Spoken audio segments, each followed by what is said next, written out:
पलटी मार दी। आ, राजीव जी, ये बात तो हम पिछले कई महीनों से कह रहे थे। आपको याद होगा कि जब हम अपने डीवी लाइव पर अपना हाल फिलहाल कार्यक्रम चला रहे थे, तो उस समय भी हमने ये कहा था कि बहुत जल्दी नीतीश कुमार जी अपना रास्ता चुन लेंगे, क्योंकि वो वहां असहज महसूस कर रहे हैं। भारतीय जनता पार्टी ने, सबसे बड़ी बात है कि भारतीय जनता पार्टी अपने सहयोगियों की ही जेब काटने में लगी रहती है। जो उनके सहयोगी होते हैं उनकी जेब पहले कतर लेती है। जनता दल ही उनके साथ था। अरुणाचल प्रदेश में उनकी पार्टी के सारे विधायकों को अपनी पार्टी में शामिल करा लिया भारतीय जनता पार्टी। एक तो झटका उसी समय लग गया था। उसके बाद लगातार ऐसे कई कई मामले हुए। भाई, ये सबको मालूम था कि नीतीश कुमार के विधायक दल में से 42 लोग हैं। अभी तो 45 हो गए हैं, लेकिन उस समय 42 लोग थे। तो मानते हुए आपने उनको मुख्यमंत्री बनाया था, आपने साझा सरकार का नेतृत्व दिया था उनको। लेकिन ये बार बार एहसास कराना कि नहीं, हमारे रामो कर्म पे हैं और हम जो चाहेंगे वही होगा, अब तो हमारी बात लागू होगी। नीतीश कुमार ने जब समझौता किया था, जैसी हमारी जो सूचना है, जानकारी है, हमारी बात भी हुई थी उन लोगों से, तो ये था कि साहब, जो भारतीय जनता पार्टी के विवादित मुद्दे हैं, उन विवादित मुद्दों को बिहार से दूर रखा जाएगा, ये बात तय हुई। लेकिन जो जो समय बीतता गया, भारतीय जनता पार्टी अपने ओरिजिनल फॉर्म में आती गई, आरएसएस का दबाव बढ़ता गया, और जनसंख्या नियंत्रण कानून की बात हो, या फिर वो कॉमन सिविल कोड लागू करने की बात हो, या इस तरह की तमाम बातें जो है लगातार उनके यहाँ से होने लग गई। और बार बार कहा जाने लगा कि साहब, हम मेजॉरिटी में है, हमारे पास है, लेकिन ये सरकार चला रहे हैं, तो ठीक है, हम तो उनको ये चलाने के मौका दे रहे हैं, लेकिन हमारी सुनवाई नहीं हो रही है। दो दो उप मुख्यमंत्री बना दिए, और वो अपने आप में बहुत ही विद्वान और बहुत ही समझदार लोग थे कि उनके हर बयान से विवाद खड़े हो जाते थे। तो और उनके पार्टी के नेता विधायक कभी सांसद, कभी गिरिराज सिंह कुछ बोल जा रहे हैं, कभी नित्यानंद राय हैं जो मुख्यमंत्री बनने का सपना पाले हुए थे, तो वो कभी कुछ न कुछ कर दें। मतलब इस तरह का लगातार कुछ न कुछ हो रहा था। तो जिस कारण से नीतीश कुमार ने उस समय महागठबंधन छोड़ा था, वो सारे कारण उनके ऊपर हावी होते जा रहे थे।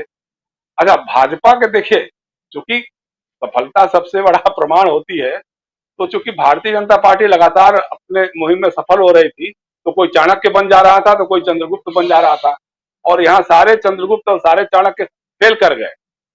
जिस समय नीतीश कुमार ने तय कर लिया था जब इनसे पिंड छुड़ाना है, तो ये बात तो कई महीने पहले की हो गई थी। आप देखिए, राजनीति में जो घटनाक्रम होते हैं, राष्ट्रीय जनता दल सबसे बड़ी पार्टी हो गई। जब एआईएमएम के विधायक शामिल हुए, तो वो किस कारण से हुए, भाजपा के लोग समझ नहीं पाए। ये उसी समय समझ, हमारे जैसे लोग उसी समय समझ गए थे कि अब सरकार वहां पलटने वाली है। क्योंकि अगर समझौता टूटेगा, इनका गठबंधन टूटेगा, तो भाजपा ये कह सकती थी कि हम सबसे बड़ी पार्टी हैं, हमको सरकार बनाने का मौका मिलना चाहिए। उस मामले को खत्म करने के लिए नीतीश कुमार ने ये होने दिया, क्योंकि एआईएमएम के जो विधायक थे वो सीधे सीधे नीतीश कुमार के पक्ष में थे, बातचीत उनकी होती थी। लेकिन वो आरजेडी में शामिल हो गए, तो आरजेडी सबसे बड़ी पार्टी हो गई। अब जाहिर सी बात है कि अब अगर कल को कोई बात होती है, तो बीजेपी क्लेम नहीं कर सकती कि हम सबसे बड़ी पार्टी है, हमको मौका मिलना चाहिए सरकार बनाने के लिए। तो एक तो ये है, और दूसरा ये कि जैसे बीजेपी के लोग आज कह रहे हैं कि साहब, ये तो जनादेश का अपमान है। तो 2020 में जो जनादेश मिला था, वो भाजपा और जनता दल यू को सरकार बनाने के और सरकार चलाने का जनादेश था, उसका इन्होंने उल्लंघन किया है। मैंने इतनी याददाश्त कमजोर हो जाएगी तो इनको जाकर के पागलखाने में इलाज कराना चाहिए। भाई, 2015 का जनादेश क्या था? 2015 का जनादेश था लालू यादव, राष्ट्रीय जनता दल यू और कांग्रेस महागठबंधन सरकार चलाएगी, उसके पक्ष में लोगों ने जनादेश दिया था। उसको तोड़ करके नीतीश कुमार को अपने साथ कर लिया आपने, और उस जनादेश का क्या हुआ भाई? तो अगर जनादेश की बात होनी है, तो उस जनादेश की कद्र करनी चाहिए थी। बीजेपी को कहना चाहिए था कि भाई, क्योंकि जनादेश तेजस्वी यादव और नीतीश कुमार को मिला है, तो हम कौन होते हैं। लेकिन तब तो आपको याद नहीं आया जनादेश को, आज आपको जनादेश की याद आ रही है। और दूसरा ये कि इन्होंने एक ऐसे कमजोर घोड़े पे दांव लगाया जिसकी अपनी कोई, उसका अपना कोई अस्तबल ही नहीं था। अब ये जो आरसीपी सिंह नाम के प्राणी हैं, ये नीतीश कुमार के स्टूज थे। ब्यूरोक्रेट थे, उनको ला करके इन्होंने अपना बनाया था, राजनीति में भी रख दिया था। और इतने बड़े हो गए थे कि हमको याद अच्छी तरह की, शरद यादव के यहाँ गए थे उनसे कहने के लिए कि भाई अब आपको खाली करना चाहिए और आपको ये कर देंगे और आपको वो कर देंगे। इतने बड़े नेता हो गए। ऐसे लोगों को शरद यादव ने पैदा किया होगा, लेकिन ठीक है, मन बढ़ा हुआ है, राजनीति में बढ़ जाता है। और समझने लगे कि हम सब कुछ हैं। बीजेपी उनमें अपना भविष्य का मुख्यमंत्री देखने लग गई थी कि उनके जरिए हम एकनाथ शिंदे पैदा कर लेंगे।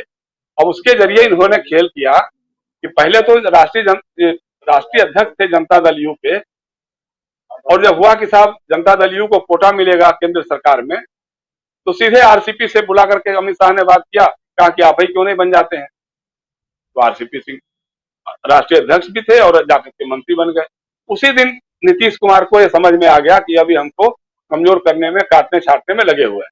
उसी दिन से नीतीश कुमार ने अपनी रणनीति को अंजाम देना शुरू कर दिया था कि अब हम इसका कुछ न कुछ अलग रास्ता निकालना पड़ेगा। हम लोग की जब मुलाकातें होती थी तो कहीं ना कहीं यह बात खुल करके तो नहीं आती थी, लेकिन कहीं ना कहीं यह बात आती थी कि हाँ, अब बहुत दिनों तक इस गठबंधन में नहीं रहा जा सकता है। अब सवाल है कि भविष्य का क्या होगा। देखिए, बिहार की राजनीति में मुख्यमंत्री तो नीतीश कुमार बन जाएंगे, इसमें कहीं दो राय नहीं। तेजस्वी यादव हो सकता है मुख्यमंत्री बन जाएंगे, कि सरकार में कांग्रेस भी रहेगी और कम्युनिस्ट भी रहेंगे। सबसे बड़ी बात हो सकता है कि सीपीआई-एमएल के लोग भी रहेंगे।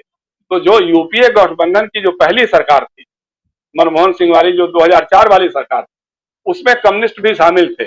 उसका नतीजा होता था कि 2004 से 2009 तक वो सरकार कहीं इधर उधर भटक नहीं पाती थी। कम्युनिस्टों का नियंत्रण था, कम्युनिस्ट उसको नियंत्रित रखते थे। इस सरकार में भी अगर कम्युनिस्ट शामिल होते हैं तो जाहिर सी बात है कि वो अपने नियंत्रण में इन लोगों को रखेंगे, जनाधार का भी जुड़ा हुआ रहेगा। उसके बाद जैसा हमारी जो सूचना है, पता नहीं भविष्य में क्या होगा क्या नहीं होगा, यह है कि फिर बाद में साल डेढ़ साल के बाद नीतीश कुमार हो सकता है कि राष्ट्रीय राजनीति में आ जाएं, और तब तक इनको, तेजस्वी यादव को भी प्रशासन शासन का पूरा समझ आ जाए, तो उनके हाथ में मुख्यमंत्री की कमान देकर के नीतीश कुमार राष्ट्रीय राजनीति में जा सकते हैं। मेरे ख्याल से सोनिया गांधी से कोई बात नीतीश कुमार की हुई है, और उस लेवल पे कहीं ना कहीं ये बात तय हुई है कि ठीक है, यूपीए का जो एक्सटेंशन होगा या एक्सपेंशन होगा, उसमें जनता दल यू शामिल होगा और कोई एक कन्वीनर भी बनाया जा सकता है। और अगर लगेगा कि साहब राहुल गांधी के नाम पे आम राय नहीं बन पा रही है, तो नरेंद्र मोदी के खिलाफ 2024 में नीतीश कुमार महत्वपूर्ण और मजबूत चेहरा बन सकते हैं, विकल्प बन सकते हैं।